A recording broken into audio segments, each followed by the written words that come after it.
Mas vamos ler um texto bem conhecido. Eu vou fazer uma junção aqui hoje de palestra com a ministração. Ruth, é um texto muito conhecido, Ruth, capítulo 2, o 1 primeiro, Ruth 1 e o 20, que diz assim, ó: não me chamais mais Noemi, mas me chamais de Mara, porque grande amargura tem me dado o Todo-Poderoso. Cheia parti, porém vazia o Senhor fez tornar-me, porque pois agora eu me chamarei Noemi. O Senhor testifica contra mim, o Todo-Poderoso que tem me feito mal. Assim Noemi voltou, e com ela Ruth a Moabita, sua nora, que veio dos campos de Moabe, e chegaram a Belém no princípio das colheitas de cevada. E aí o 19 diz assim: então disse-lhe sua sogra: onde colheste hoje e onde trabalhaste? Bendito seja o que lhe te reconheceu. E relatou a sua sogra com quem tinha trabalhado e disse: o nome do homem com quem hoje trabalhei é Boaz. E o 3 e o 11 diz assim: agora, pois, minha filha, não temas, tudo quanto disseste te farei, pois toda cidade sabe que és mulher virtuosa. Amém? Pode sentar adorando ao Senhor. Quero desde já parabenizar pastor Jeremias, pastora Sônia, por esta igreja tão linda, pelo capricho, pelo cuidado. A gente que é pastor sabe o trabalho que dá de manter uma igreja cuidada, uma igreja, um ambiente aconchegante, um ambiente acolhedor, um ambiente que você chega, senta, tem um ar-condicionado, senta confortável. Tudo aqui é lindo e o nome do Senhor é glorificado. Eu queria que você, se você não tivesse ainda adorado ao Senhor hoje pela vida dos seus pastores, não porque eu sou amiga da Sônia, mas adore ao Senhor pela vida do seu pastor e da sua pastora. Porque a gente tem passado por várias igrejas, vários lugares que o coração chega a doer, né? De tanto desprezo, às vezes relaxamento, e a gente vê o capricho e o cuidado deles com a igreja, e isso é louvável aos olhos do Senhor, porque a Bíblia diz que é o Senhor que dá pastores à igreja. Então aproveite bastante eles, porque pode ser por pouco tempo, né? Então aproveite esse momento. Eu quero pedir para colocar na tela, por favor, ali quem vai me ajudar. Eu vou compartilhar um pouquinho com vocês. Nós estamos falando de Outubro Rosa, já foi falado um pouquinho aqui, né, desse mês, um mês de conscientização, do cuidado do corpo. Ai, Sônia, obrigado. Eu tomo muita água. Pode passar. Eu vou me apresentar rapidinho. Todas vocês, a maioria já me conhece, que eu sou a pastora Catiane Miranda, casada com o pastor Moisés Miranda há 24 anos. Temos 2 filhos, o Henrique com 22 anos, vai fazer 23 já agora, dia 15 de novembro, e o Gustavo com 13 anos. Somos pastores ali na igreja de Otacílio Costa, Santa Catarina, a terra mais fria do estado. Sou bacharel em teologia, terapeuta comportamental e psicanalista clínica. Tenho curso de psicologia no combate aos transtornos de ansiedade, depressão e suicídio. É uma área que eu gosto muito de falar. E pós-graduada em dislexia, distúrbio de leitura e aprendizado. E, gente, estava cursando pedagogia. Fiz 2 anos de pedagogia. O nosso filho Gustavo teve um diagnóstico de dislexia por mim mesma. Eu comecei a cismar que tinha algo de errado na vida dele e fui na diretora, conversei e ela disse: não, mãe, tá tudo certo, é normal, cada criança tem seu tempo e tal. E eu vim para casa incomodada, eu dizia: não tá normal, não é normal, porque eu vivi o que o Gustavo estava vivendo. E eu, na 5ª série, desisti da escola, porque eu tinha muita dificuldade. Hoje eu sei, né, tinha dislexia e não sabia, naquela época eu não sabia nem o que era isso. E aí eu fui atrás, fizemos os exames tudo particular, com fono, com neuro, com pedagogo, e fiz todos os exames, e veio o laudo, e eu levei para a diretora e disse: ó, está aqui. Eu disse: é uma pena que nem todos os pais tem essa sensibilidade que eu tive, tem a condição que eu tive de fazer isso, procurar ajuda, e no mesmo dia eu me matriculei em pedagogia, e como eu já era pós-graduada, eu me matriculei numa pós-graduação em dislexia, porque eu queria descobrir, falar sobre isso, descobrir o que era isso para ajudar o Gustavo. Então, por isso que eu tenho essa pós-graduação ali só para alfabetizar o nosso filho, e pela misericórdia de Deus, em 8 meses o Gustavo estava alfabetizado. Porque quando uma mãe se propõe a fazer algo pelo seu filho, gente do céu, vocês não têm noção do poder que está nas nossas mãos. Então não fique às vezes esperando só uma escola, esperando só um médico, faça você aquilo que está ao seu alcance. Porque lá na escola tem 40, 30, 20 alunos dentro de uma sala de aula, e eles não vão conseguir dar atenção a todos, apesar de eles ter direito da professora especial, nem sempre as prefeituras conseguem isso. Então você que é mãe, faça isso, né? Se disponibilize a fazer tudo aquilo que você puder para que seu filho, principalmente as mães atípicas, né? Que eu sei que dá bastante trabalho ser mãe atípica. Cuidando do corpo, da alma e do espírito. Pode passar, a gente vai falar um pouquinho sobre a mente, que o corpo, que o próprio Deus de paz os santifique inteiramente. Que todo espírito, alma e corpo de vocês sejam preservados irrepreensíveis na vinda do nosso Senhor Jesus Cristo. Aqui o Senhor nos deixa um mandamento. Todo, olha só, corpo, alma e espírito é um conjunto.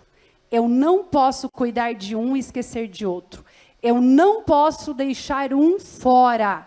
E nós vamos falar bem rapidinho sobre isso. Pode passar. Cuidados com o corpo. Ter cuidado com o nosso corpo é honrar a Deus. Mas atenção, também não podemos idolatrar Ele. Você é capaz de diferenciar o cuidado e a idolatria? Ou seja, eu posso cuidar do meu corpo, mas o meu corpo não pode virar uma idolatria. A gente tem que ter muito cuidado com isso. Principalmente quem é fã, né, de academia, gente. Muito cuidado. Nós, mulheres. Eu preciso fazer atividade física. Eu necessito. É algo que o Senhor mandou nós fazer. Cuidar do corpo, da alma e do espírito em conjunto. Mas o meu corpo não pode ser uma idolatria. Eu posso ir na academia, tenho que ter muito cuidado com aquilo que eu faço, com a roupa que eu vou. Não é porque é academia que tudo pode, tá, meninas? Não é porque é academia que lá eu posso tudo. Lá eu posso postar selfie de qualquer jeito, não. O teu corpo é templo do Espírito Santo. O nosso corpo é templo do Espírito Santo. Eu sempre digo assim, será que o Senhor estaria ali do teu lado? Né? Com aquela roupa apertada, com aquele cropped por aqui, barriguinha de fora, fazendo selfie, cuidando do corpo. Será que Jesus está ali? Principalmente nós meninas. Por quê? Porque o nosso corpo, o Senhor nos fez feminina. O nosso corpo, ele é um corpo que seduz. Então, seja você magrinha, bunduda, sem bunda, não importa como você é, gordinha, cheinha, que às vezes você pensa, ninguém olha para mim. Não. O seu corpo foi feito para atrair o mundo masculino. Então, da maneira que você fez, o Senhor te formou, o Senhor te criou, você é preciosa, você é maravilhosa. E sempre vai chamar a atenção. Então, muito cuidado. Vamos lá? A origem do Outubro Rosa, vocês já conhecem essa história, não quero falar muito sobre isso, mas a campanha começou em Nova York, lá na Fundação Susa, no ano de 1990, para angariar fundos para um instituto. Foi uma corrida com todas as mulheres usando o laço rosa, simbolizando a cor feminina. No Brasil, a campanha chegou em 2002. Curitiba, Jardim Botânico, Rio de Janeiro, no Cristo Redentor, Hotel Copacabana Palace, São Paulo, Parque do Ibirapuera, todos esses lugares ficaram iluminados, por isso que a gente gosta das LEDs, né? Rosa, para celebrar e lembrar que a partir de então, começaria o Outubro Rosa. No entanto, que nesse mês agora, todos esses lugares aí, né, estão com as luzes rosas. Normalmente as cidades, os prefeitos fazem muito isso, decoram a cidade e acendem em algum lugar, deixam da cor do mês, né? Segundo o INCA, o Instituto Nacional do Câncer, a estima é de que 704 mil novos casos de câncer por ano. Isso até final desse ano. Gente, isso é muita coisa. E olha o que eu quero que vocês prestem atenção.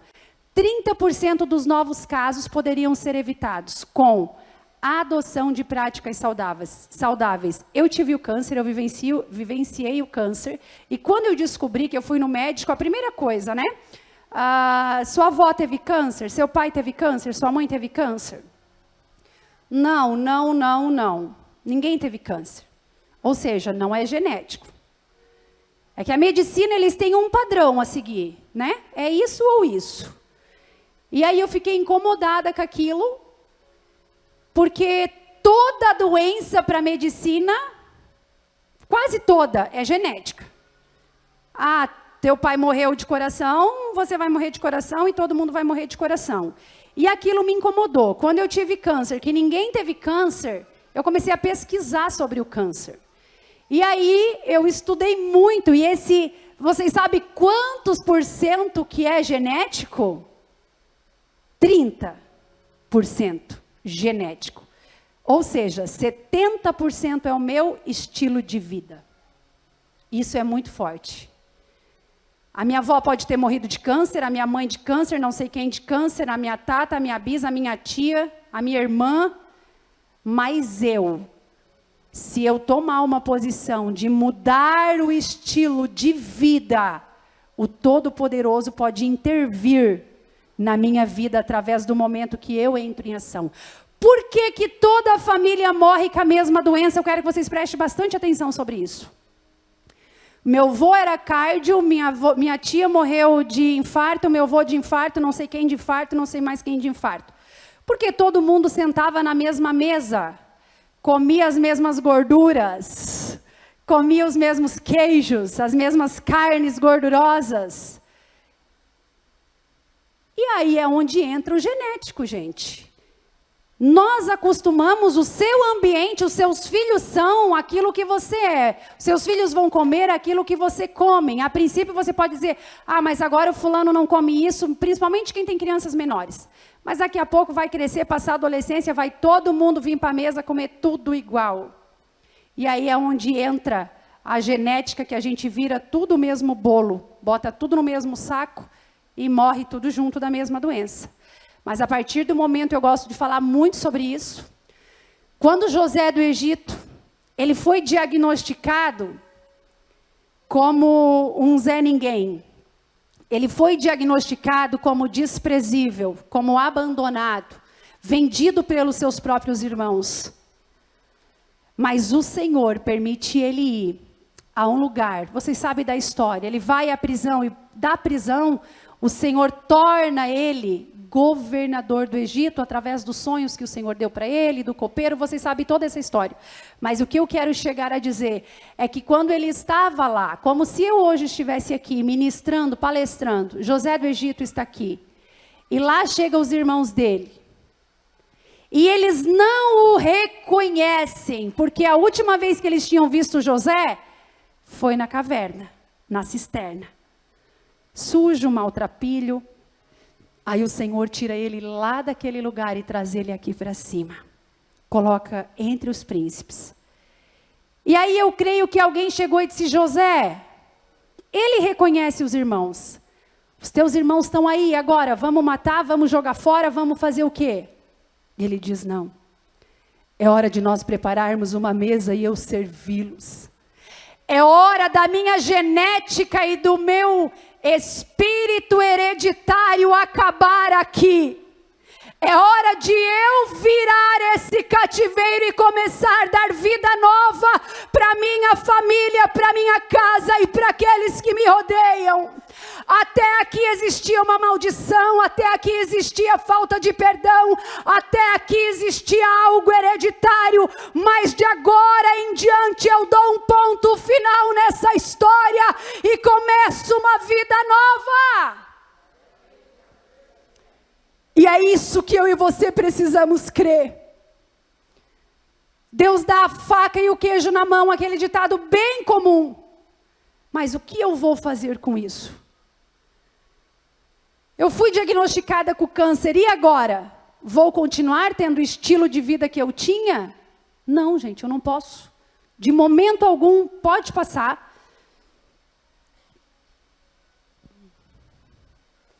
Fatores de risco do câncer, vocês já sabem muito disso. Obesidade, sobrepeso, má alimentação, sedentarismo, falta de atividade física, consumo de bebidas alcoólicas, tabagismo, exposição frequentes à radiação, primeira menstruação antes dos 12 anos. Aqui, aí vocês vão dizer, o que você teve aqui, pastora? Não ter filhos, exposição solar e não ter amamentado. As duas coisas dos fatores de risco do câncer que eu tive foi exposição frequente à radiação, porque eu tinha um tumor no cérebro, então eu estava sempre fazendo ressonância magnética. E primeira menstruação, menstruei com 10 anos. As únicas coisas. O resto eu não tenho nada disso. Ou seja, eu não tinha basicamente nada de tendência de genética para ter câncer. Pode passar? O câncer de mama, de caráter genético hereditário, olha só, corresponde apenas a 5 a 10% só. Pode passar? E aí, olha o que o Senhor fala para nós, gente. É a Bíblia, não é eu. Portanto, queres comais, quer bebais ou façais qualquer coisa, tudo que vocês fizerem, façam para a glória do Senhor. E esse versículo foi uma paulada na minha vida, tá? Porque eu estava reclamando com o Senhor que eu não tinha tempo de fazer atividade física, eu estava reclamando que a minha vida estava muito corrida, eu não tinha tempo. Nós éramos pastores na cidade de Brusque, junto com meu sogro, e a minha vida era virada no 320. Coordenadora do círculo de oração, nós tinha lá 1.500, 2 mulheres no campo, enfim, quase 40 congregação. A minha sogra sempre tímida, quietinha, era como se eu fosse a pastora, eu fazia tudo. Morava na sede, sempre gostei de hospedar, todos os pregadores, cantores, sempre hospedavam na minha casa. E aí eu entro dentro do consultório médico e ele diz assim, a tua esposa teve um câncer 100% emocional. E eu quero compartilhar com vocês nesta noite sobre isso. Pode passar, cuidando da alma. Vinde a mim todos que estáis cansados, e oprimidos e sobrecarregados, e eu vos aliviarei. Tomai sobre vós o meu jugo e aprendei de mim, que sou manso e humilde de coração, e encontrarei descanso para a vossa alma. Eu quero falar um pouquinho sobre essa emoção, sobre esse cuidado. Pode passar? O Brasil hoje é campeão mundial em ansiedade e vice-campeão em depressão. Ansiedade, a palavra ansiedade no grego, ela quer dizer, prefeita, aixiei, estrangular. Ou seja, a palavra já se fala por si próprio. A pessoa que tem ansiedade tem desejo de suicídio. E normalmente tirar a própria vida enforcado. É uma dor que está aqui no peito, no coração, que é uma dor que não tem explicação.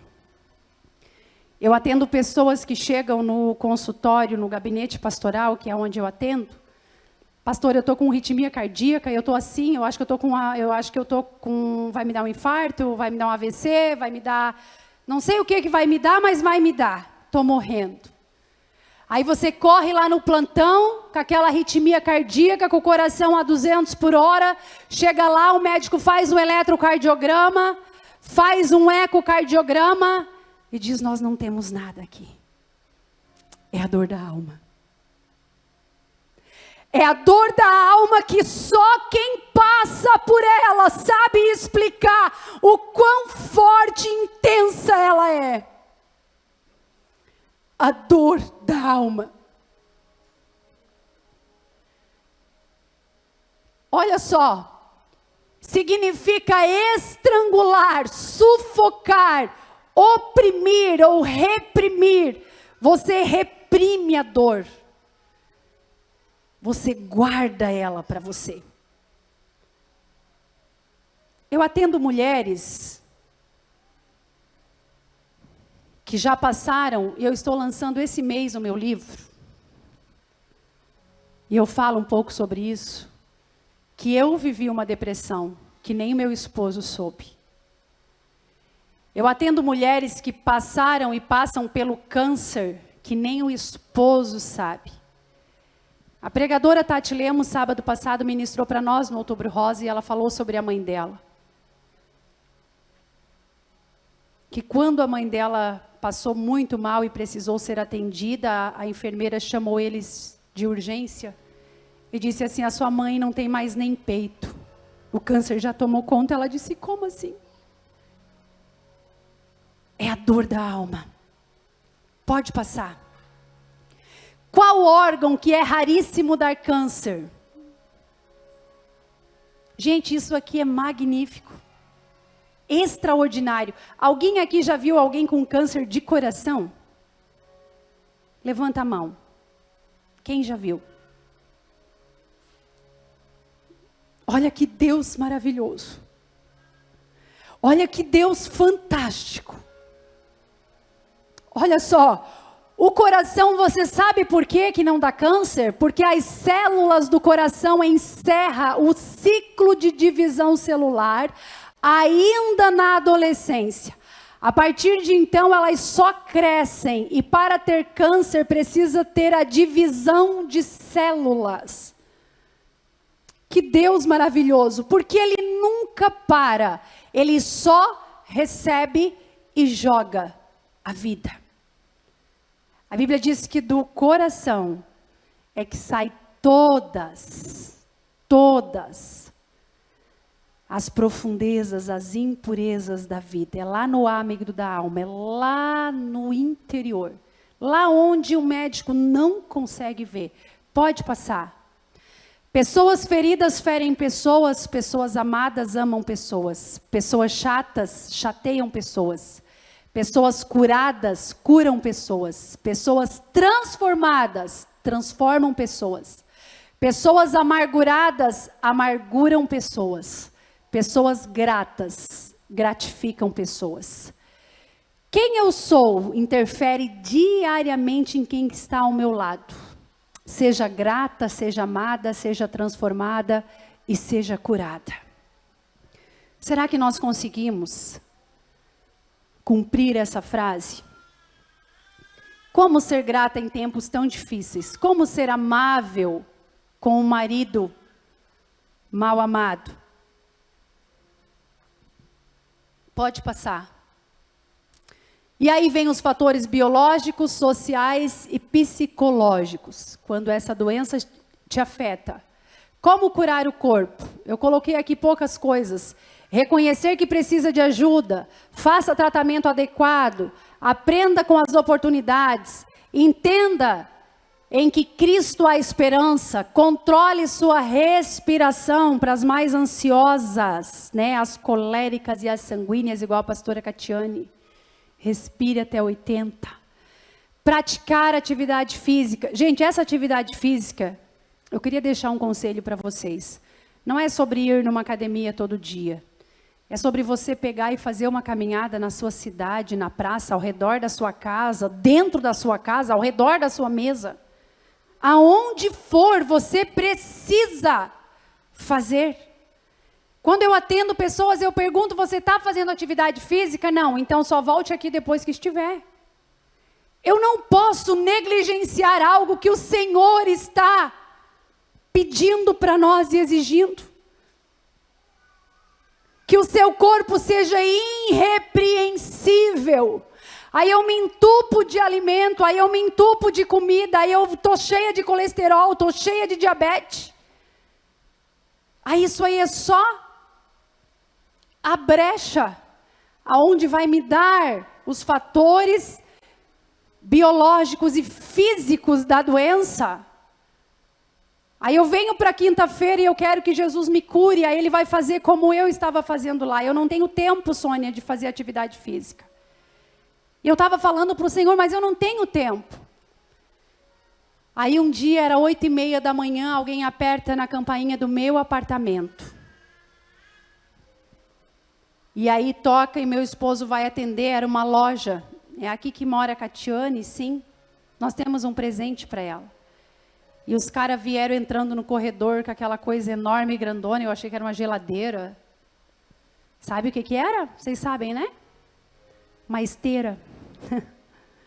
Uma esteira, gente, para glorificar a Deus de pé. Era uma esteira. O que que o Senhor tem a ver com o meu corpo? Ele tem tudo a ver. Ele tem tudo a ver com o teu corpo.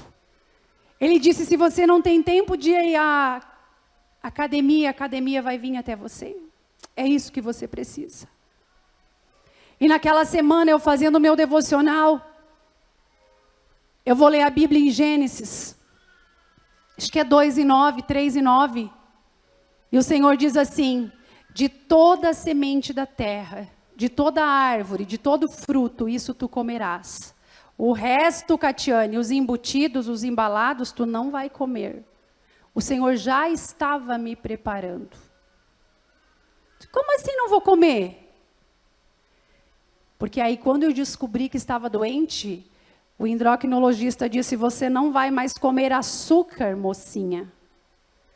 Porque o açúcar, as células cancerígenas se alimentam de açúcar. Eu fiz um PET scan em Florianópolis. E antes do exame eu tive que ficar 20 dias sem açúcar. E eu fiquei sem açúcar, eu fui, aí eles fazem o exame, né? Você deita lá naquela maca, é tipo uma tomografia, né? Para quem nunca fez uma ressonância, lá dentro daquele tubo lá, é na mesma máquina da ressonância.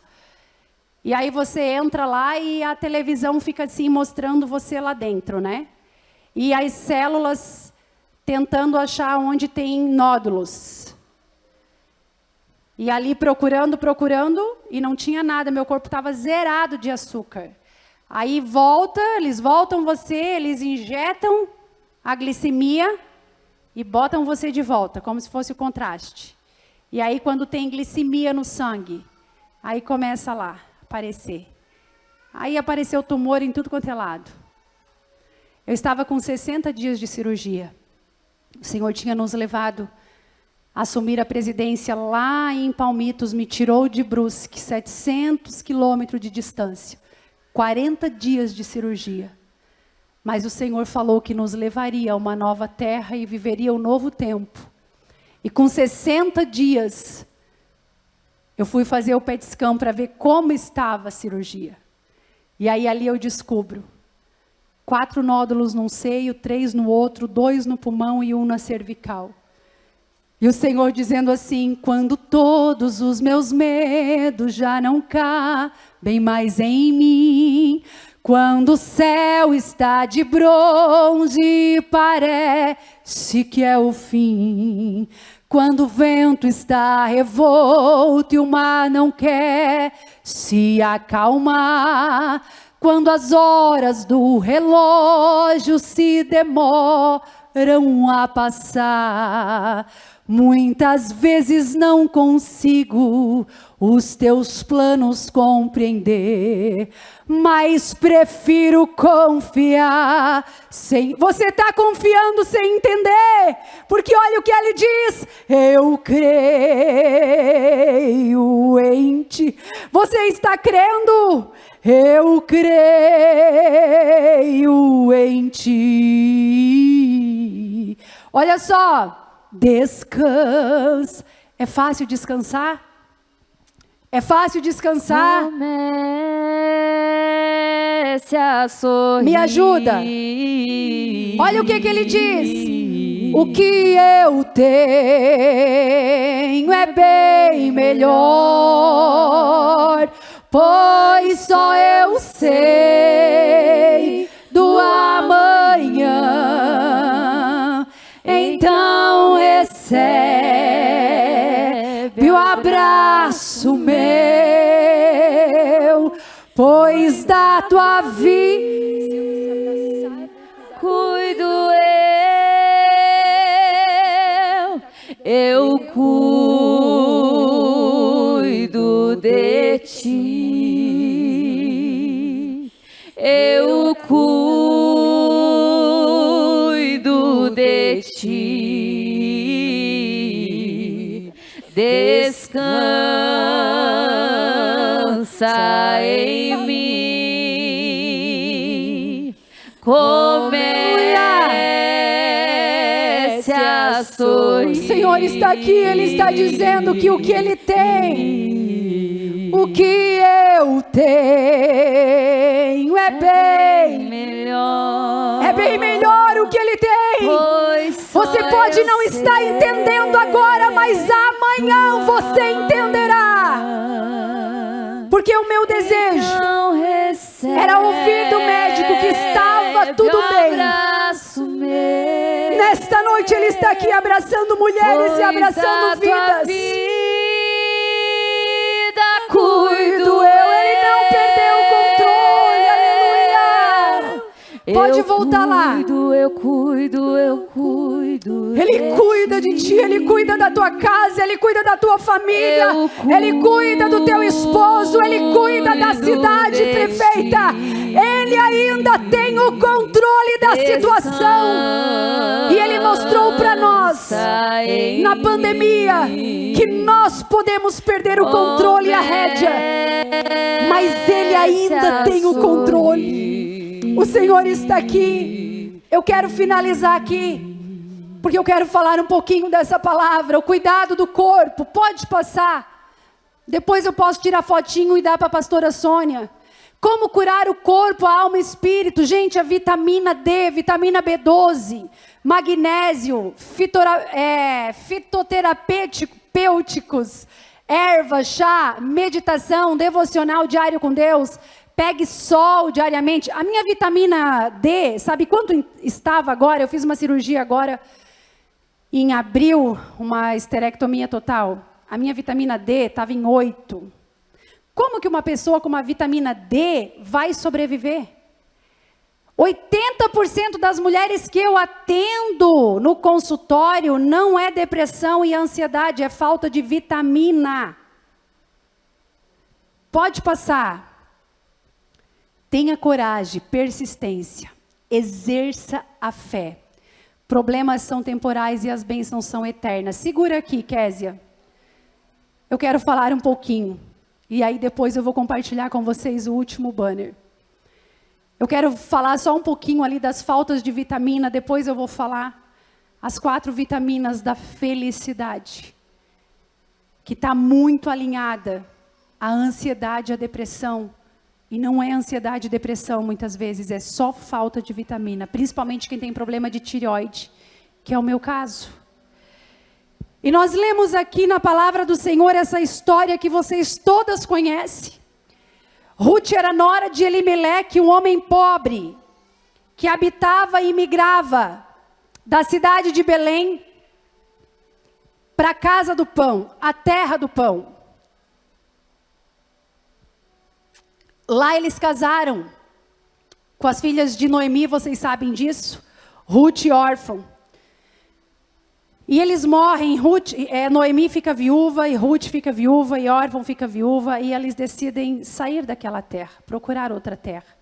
Noemi decide voltar para a sua terra, aonde ela havia nascido, e ela orienta ali as noras a ficarem, a desistirem dela. Esse relato acontece em um período de apostasia. O povo se afastava de Deus, adorava a outros deuses, se arrependia e voltava novamente a adorar a Deus, e ficaram assim por anos. Noemi estava tão amargurada, eu li aqui o 20, se você puder me acompanhar aí na Bíblia, capítulo 1 e o versículo 20, que ela diz assim: não me chames mais Noemi, mas me chames Mara, porque eu estou amarga. E o Espírito Santo trouxe ao meu coração, pastora Sônia, a gente fala muito sobre Noemi, vocês ouvem muito falar, pregar, ministrar sobre ela, mas o Senhor ministrou algo diferente ao meu coração. Talvez você já tenha ouvido, mas eu nunca ouvi, o Senhor ministrou ao meu coração. Ela teve esses 2 filhos, Quilion e Malom. Quilion, o significado dele é definhando, que vocês também sabem disso. E Malom, o significado doente. E naquela época, esse significado já era constatado por aquilo que a pessoa vivia, pastora Ana. E o que o Espírito Santo revelou ao meu coração? Quando Noemi estava grávida, pastora Sônia, ela já estava definhando e doente, com a sua alma amargurada. E aqueles filhos nascem, crescem, casam, morrem. E ela volta essa fala para Ruth. Volta para trás, porque você não tem mais nada. Eu não vou mais engravidar, eu não vou mais gerar, eu não tenho mais nada para te oferecer. O que tu queres aqui comigo? E nesta noite a palavra que o Senhor tem ao nosso coração, isso mostrava que aquela mulher, há muitos anos ela andava vazia. Ela estava vazia. Eu não sei como você chegou aqui hoje e o que por muitos anos te deixa vazia. Eu vou pedir a ajuda das meninas da Késia para distribuir a folhinha agora. Eu quero fazer uma dinâmica com vocês.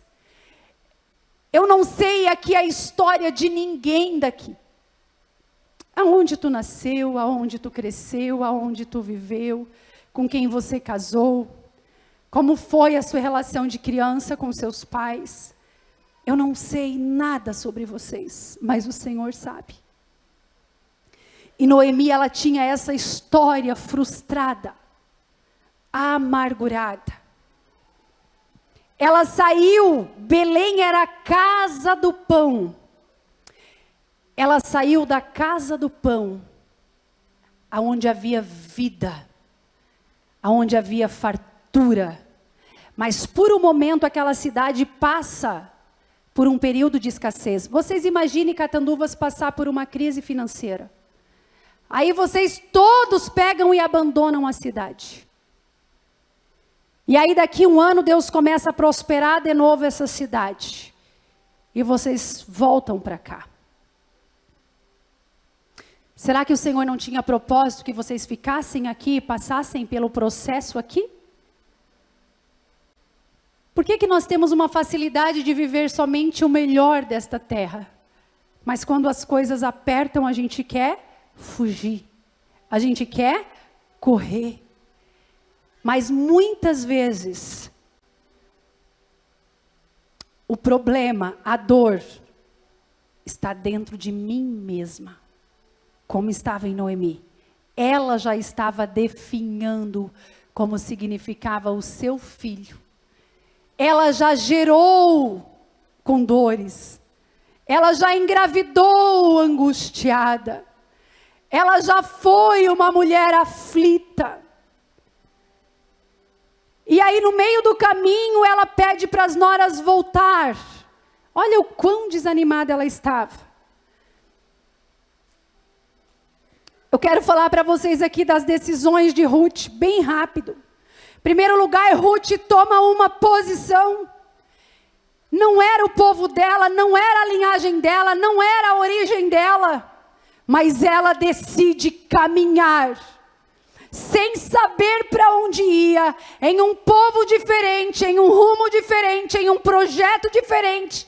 Ela decide simplesmente seguir aquilo que o coração dela estava dizendo que seria bom. Decisão, primeira coisa dela. Ela não sabia o que o futuro se reservava. Mas ela decide obedecer. Quando o órfão decide voltar com apenas um beijo dado por Ruth, por Noemi. Eu quero uma folhinha para mim, meninas. E aquele beijo, talvez o órfão não sabia que aquele beijo fosse o beijo que deixaria a sua história para trás, o seu legado para trás. Hoje nós não falamos mais de órfão, mas hoje nós falamos sobre Ruth. O legado que Ruth deixou. E eu quero compartilhar com vocês. Eu quero que vocês balancem essa folha. Porque essa aqui era Noemi. Essa mulher barulhenta, briguenta, rixosa. E quando nós somos essas mulheres, nós fizemos muito barulho. Né?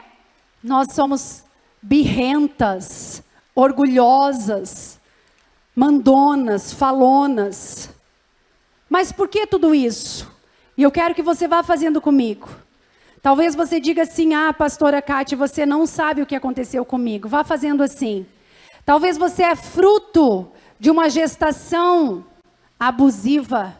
Talvez você é fruto de um estupro. Talvez você é fruto de uma gestação não desejada. Aí você nasce em um lar conturbado. Aí você cresce em um lar triste, amargurado. Aí você vira um adolescente, onde os seus pais se separam, se divorciam. Aonde a enfermidade vem, o luto bate a porta. E aí você cresce. Chega a sua juventude e você diz, eu quero casar porque eu quero sair desse ciclo. E aí você casa. E aí você pensa que casa com o príncipe e casa com o sapo. Aquele homem que talvez te bate, te espanque, que é bêbado, ou que talvez te fere com palavras gravíssimas. Aí talvez você tenha um desejo imenso de ser mãe. E aí você recebe a triste notícia que você teve um aborto espontâneo. E aí ali começam as frustrações da vida. Você recebe um diagnóstico de câncer nos seus 30 anos de idade. Aonde você pensa, estou tão jovem, tão nova, um marido tão lindo, 2 filhos para criar. E aí você vai ficando com o coração dilacerado, amargurado, como Noemi.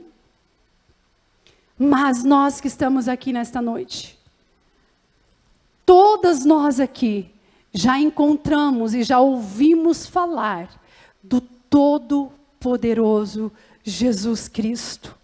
E aí você encontra Jesus. E agora começa comigo. E aí quando você encontra Jesus, eu quero que o conjunto me acompanhe. Késia, eu te pedi um hino lá, pode ser agora, só um trechinho. Quando você encontra Jesus, você começa de novo uma nova fase na sua vida. Você começa de novo a abrir as páginas do seu diário, pastora Sônia. Abrir aquele memorial que até então estava cheio de feridas e de marcas. E aí Jesus vem. E aí olha o que fica aqui. Só as marcas. As marcas de um passado que não volta mais. As marcas de um passado que você vai olhar e não vai doer mais. Porque agora você balança e o Espírito Santo de Deus é que balança por você. E Ele é tão silencioso. E Ele é tão amoroso. E Ele vem e nos envolve com o seu amor, com a sua glória, com a sua misericórdia, com a sua graça, com a sua compaixão. E aí você se torna essa mulher calma. Essa mulher aonde sabe que do Senhor vem a resposta. Que do Senhor vem aquela resposta que você precisa. Olha só, querida, olha para mim. Só as marcas. Só as cicatrizes. Mas elas não podem mais doer. Nós vamos olhar. Nós vamos lembrar. Mas o coração não pode mais sangrar. Sabe quando o médico chega numa ferida exposta e ele começa a limpar, depois ele vem com a pinça e tira aquele vidro que cortou aquela ferida, aí ele vem com algodão, ele vem com todo o procedimento e limpa a ferida, e aí ele dá anestesia, e aí ele começa a costurar, lentamente. E aí vai doer um pouquinho até cicatrizar. O Espírito Santo está aqui. Oi, canta laramaxi, canta laramai. O Espírito Santo está aqui. Ele começa a cicatrizar. Esse tempo de cicatrização é um período de dor. Mas depois você olha e só vai ver as marcas, não vai mais doer. Você pode tocar, você pode falar que não dói mais. Eu tenho uma cicatriz na minha perna que eu tive uma queimadura com um ferro de passar roupa. Eu deveria ter uns 6, 7 anos de idade. Ela é bem grande, inclusive. Nem sei se é nessa ou na outra. Já esqueci. Mas na época doeu muito. Mas o processo passou. E Ruth escolhe. Por que ela escolhe? Eu não sei o que ele viu em mim. Olha só. Não entendo porque me amou. Poderia ser outra, mas o Senhor escolheu Ruth. Olha só. Eu não sei o que eu deveria ser. Mesmo assim ele me abraçou. Sou pequeno, ele tão grande é. Eu sou falho, ele é fiel.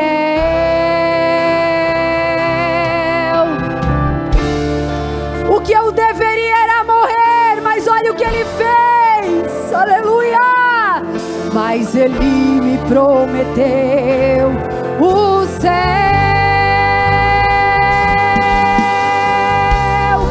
Eu só quero adorar, por isso estou aqui. E se eu não adorar, falta algo em mim.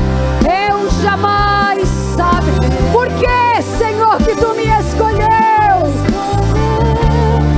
Mais de uma coisa eu sei, tudo que eu tenho. Pode segurar um pouquinho e eu quero finalizar.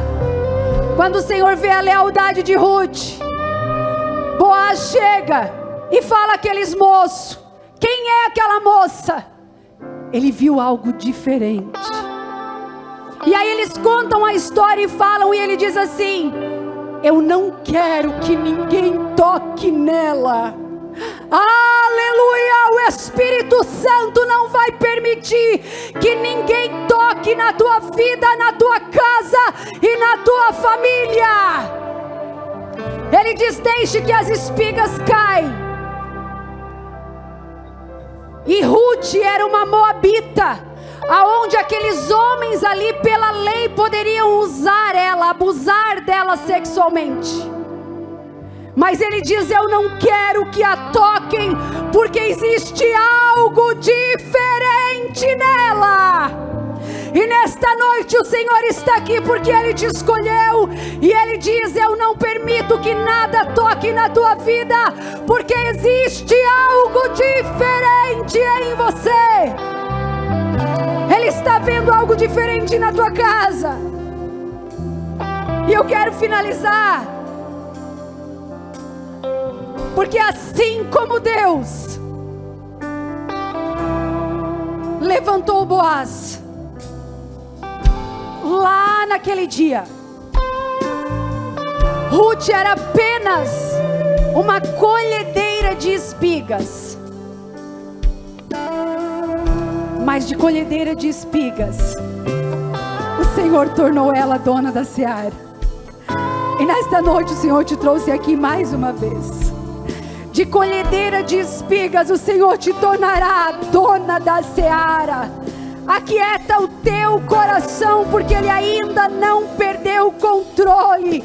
E nesta noite o Senhor levantará Boaz para te enxergar de longe, porque ele te fez uma promessa, e ele ainda é o mesmo ontem, hoje e eternamente. Por isso hoje ele te trouxe aqui mais uma vez e fala especificamente ao teu coração. Descansa o teu coração, e a seara será tua por excelência. Ui, canta laramashi, canta laramai. O Senhor está aqui. Eu quero que você se coloque em pé. O Senhor está aqui porque Ele te escolheu. Você não sabe o que Ele viu. Você não sabe o que Ele te enxergou. Pastora Sônia, posso orar? Eu quero orar por mulheres aqui que foram feridas, machucadas, fisicamente, psicologicamente, moralmente, emocionalmente. Vem rapidinho que ainda tem a homenagem. Se eu ficasse aqui, eu ficaria a noite inteira. Porque se existe um ambiente onde o meu corpo é sarado e curado, é aqui em cima. Se existe um ambiente onde todas as minhas dores físicas são lançadas no mar do esquecimento, é aqui em cima. E nesta noite, o Senhor diz que Ele levantará Boaz. Fique atenta, porque Boaz chamará e prestará atenção na tua vida. Você está colhendo espigas de milho, as sobras, mas Ele te fará dona da seara. Eu quero orar pela tua vida.